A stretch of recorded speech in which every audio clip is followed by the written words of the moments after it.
With Radio Algeria International, you will not miss a single major political or economic event. Radio Algeria International, our voice in the world.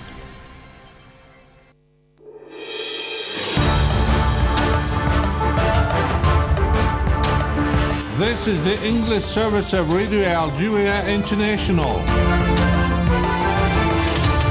It's time for the news. In today's top stories, Foreign Affairs Minister Ahmed Attaf, now in Bujumbura, has handed Burundi President a message from President Abdelmadjid Tebboune expressing Algeria's will to promote bilateral relations. The UN General Assembly has adopted a resolution calling for an immediate and unconditional ceasefire. Algeria says it's a demand of the entire international community, despite a few dissenting voices.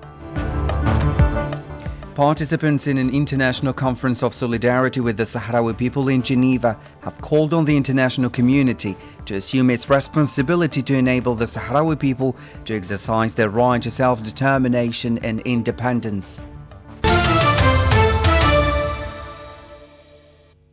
Hello and welcome to Radio Algeria International. I'm Jamal Osmani. The Minister of State in charge of Foreign Affairs, the National Community Abroad and African Affairs, Ahmed Attaf, was today received in Bujumbura by the President of the Republic of Burundi, Evariste Ndayishimiye. As part of the official visit he is making as special envoy of the President of the Republic, Abdelmadjid Tebboune.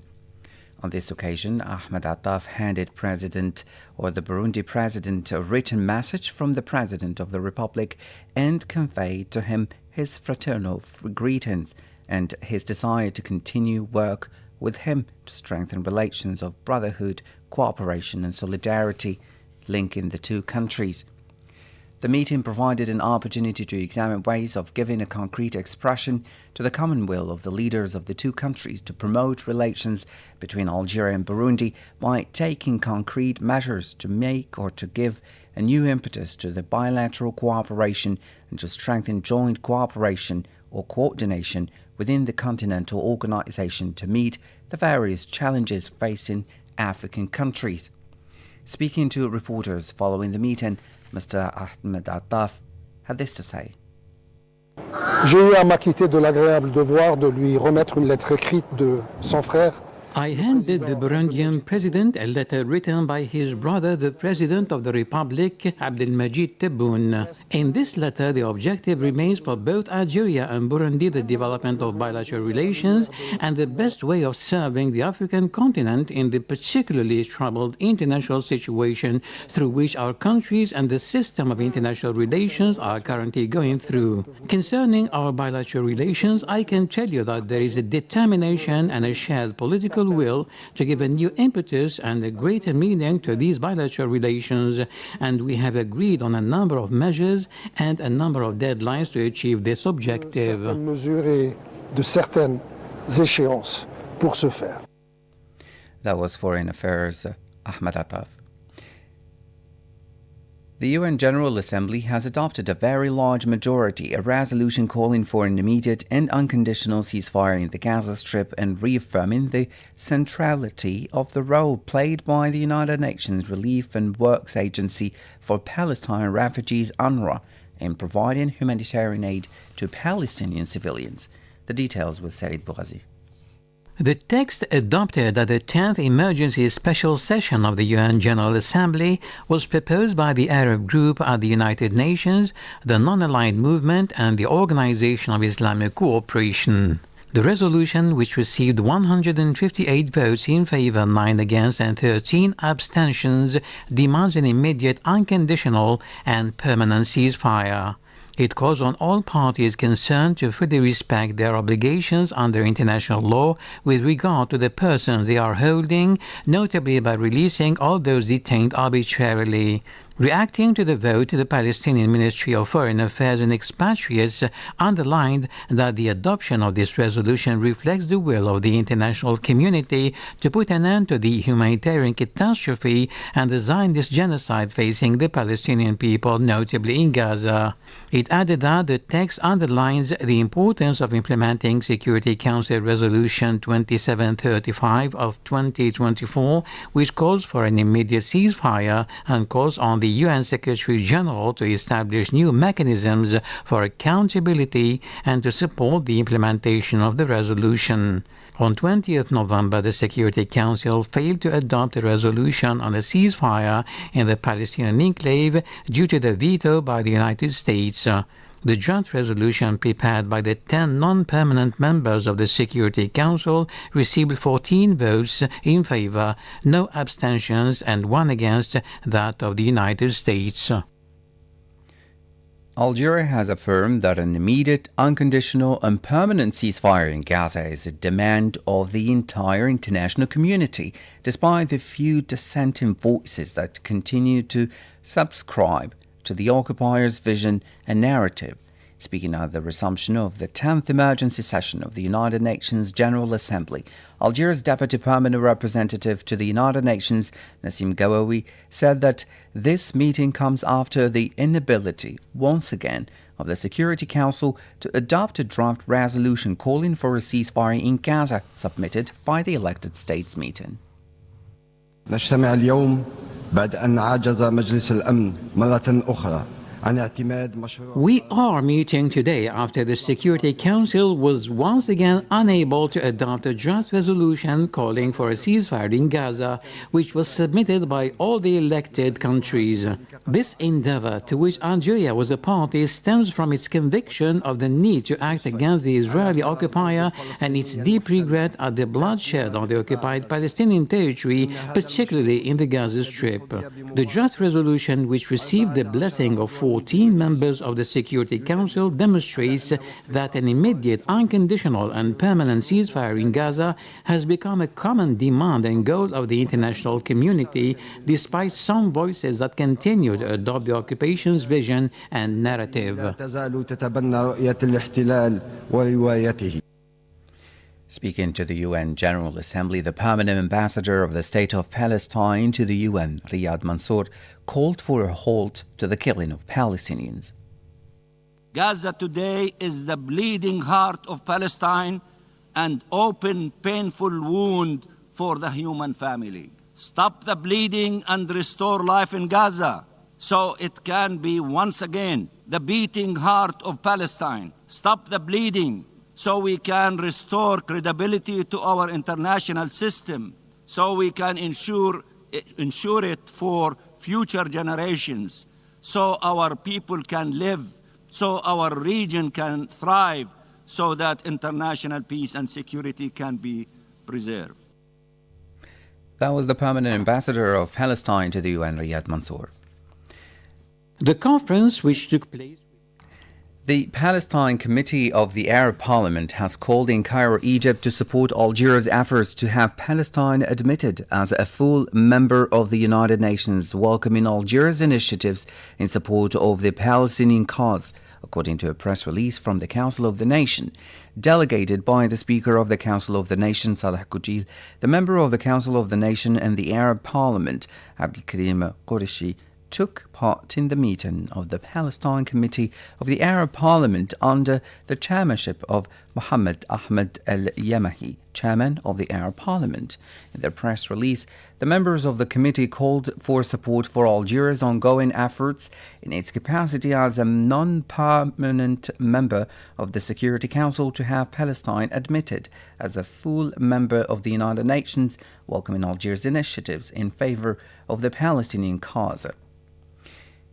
On the ground, at least 35 Palestinian citizens were killed today as a result of the Zionist occupation forces' bombardment on various areas of the Gaza Strip. According to WAFA, the Palestinian news agency, 7 citizens, including children and women, died following the Zionist army raid on a residential building near Al Jalal Street in the governorate of Gaza. The same source added that 15 people were also killed in a bombardment by the occupying forces which targeted a family home housing displaced persons west of the Nusayrat camp in central Gaza. In addition, 13 Palestinian citizens were murdered and several others wounded as a result of bombardments by the Israeli occupying forces at a time when citizens were receiving aid in the west of the Rafah governorate in the south of the Gaza Strip.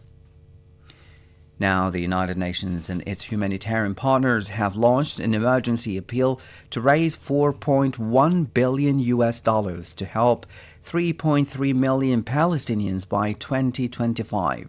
The UN Office for the Coordination of Humanitarian Affairs, OCHA, said that nearly 90% of the funds requested would be earmarked for the humanitarian response in Gaza. The remainder will be used in the West Bank, including Al-Quds. However, the humanitarian community has made it clear that much more is in fact needed than the $4.1 billion requested. A full-scale humanitarian response would require $6.6 billion. Now to other news. The participants in an international conference of solidarity with the Sahrawi people in Geneva have stressed the need to implement UN General Assembly Resolution 1514 on the granting of independence to colonized peoples, a calling on the international community led by the UN to assume its responsibility to enable the Sahrawi people to exercise the right to self-determination and independence, Saeed Bougazi reports.